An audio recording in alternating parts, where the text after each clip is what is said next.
If you want to make God laugh, make a plan. God is laughing at me right now. My plan was that I was going to get my PhD and be an anthropologist by the time I was 30 years old. I would be researching, I would be a published, tenured professor, doing my field work and traveling all over the world, sharing the stories of the communities that I study with academics. The reason for this plan? Rush Limbaugh. True. You see, Rush Limbaugh berated me on his radio show. I was studying abroad in Lebanon when the country went to war, and being the outspoken 21-year-old idealist that I was, I talked about the situation with Soledad O'Brien on CNN. Rush Limbaugh did not like what I had to say about the situation in Lebanon. So he spent a good portion of his radio program berating me, calling me names, and saying terrible things that just were not true. And the result of this were hundreds and hundreds of hate emails, extensive cyberbullying, and death threats that forced my university in undergrad, which was Pace University, to tighten security. I wanted to get my PhD to prove Rush Limbaugh wrong. I wanted to prove to the world that I was intelligent. I thought that having my PhD would mean that I was somebody worthy of respect, acceptance, and love. But God was laughing, because I was rejected by every PhD program. I was rejected by Northwestern. I was rejected by UMass Amherst, by Rutgers, by BU, by CUNY, by NYU, and by Columbia. I had the grades too, I did. So for me, that meant that Rush Limbaugh was the one laughing. And despite these rejections and this really hard blow, I was really relieved because I didn't have to spend the next decade of my life pursuing academics. I could finally pursue my true passion, which was theater.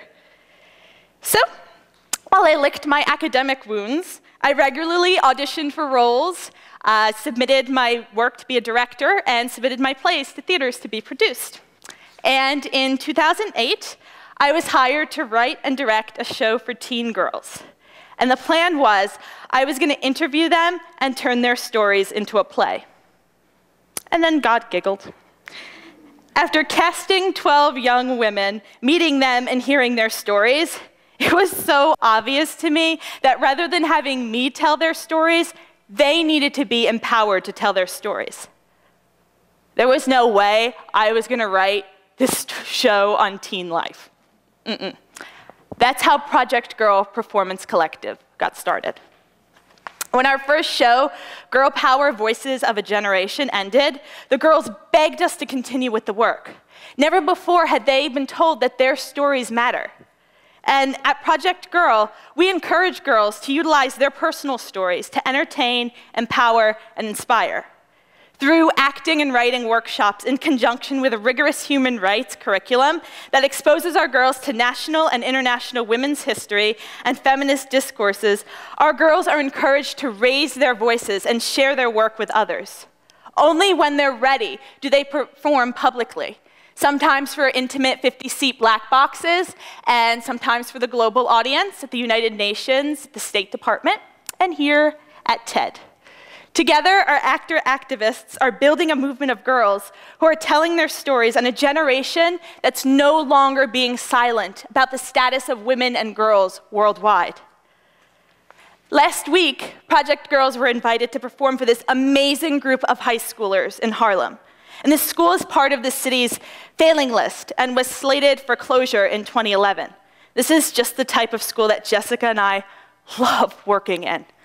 When we met with the guidance counselor, she asked us if Project Girl could come in and empower her students who were struggling with issues such as teen pregnancy, substance abuse, and a host of other problems. Our answer? A resounding yes.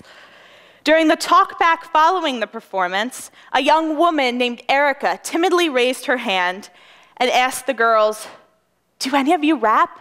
because I want to come up and I want to share my work with you. The girls in the audience started to cheer. Erica jumped up from her seat and in front of her elated peers began to rap about school and her experience as a young black woman growing up in Harlem.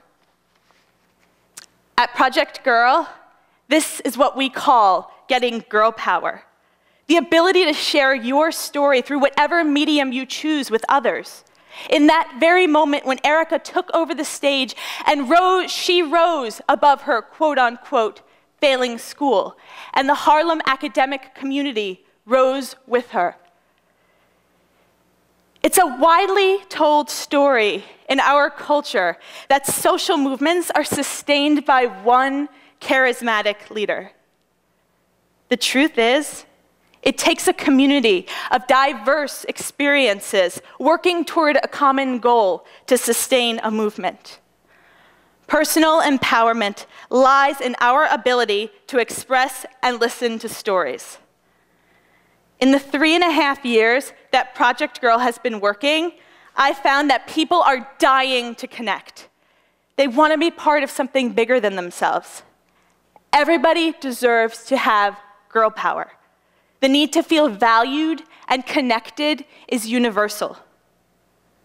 So, for the first time in Columbia University history, I imagine, and maybe even TED, let's hear it for Rush Limbaugh. Let's hear it for him because he ignited this spark to create this very progressive girls' theater. I wonder if God is still laughing.